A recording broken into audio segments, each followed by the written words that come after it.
Good morning, everybody. It's Monday, August 18th. Welcome to the Inside Edge. One of the most bizarre events in New Jersey political history came on New Year's Day, 1990, in Camden County, where the prosecutor, Sam Asbell, shot up his own car in a desperate attempt to save his job.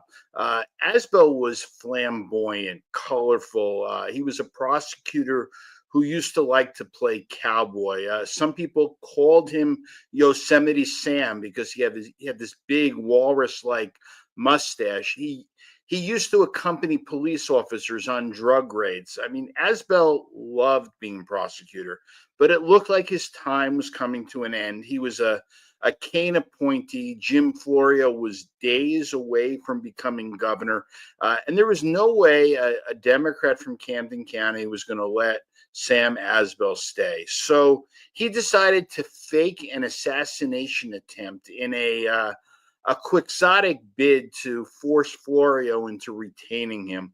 Asbell claimed that two gunmen opened fire during a high-speed car chase through the streets of Camden. Asbell wasn't hurt, even though the front windshield of his Lincoln Continental was.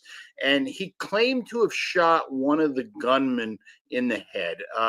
Asbell said he fired a single round from a 12 gauge sawed off shotgun that he kept with him, along with several rounds from his handgun.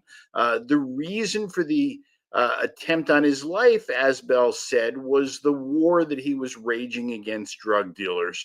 But this was just an elaborate fabrication. It was a hoax. It was sort of a traffic study for prosecutors. And it didn't take the Attorney General's office long to figure that out. The unit that investigated public corruption was better than the OPIA was in those days, and Sam Asbell pled guilty to a single count of filing a false police report.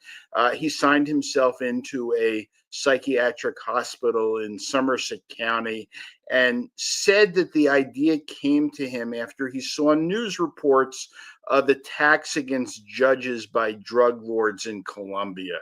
The story is stunning, but it underscores a serious problem that people, that just doesn't get enough attention, and that is mental health issues in law enforcement.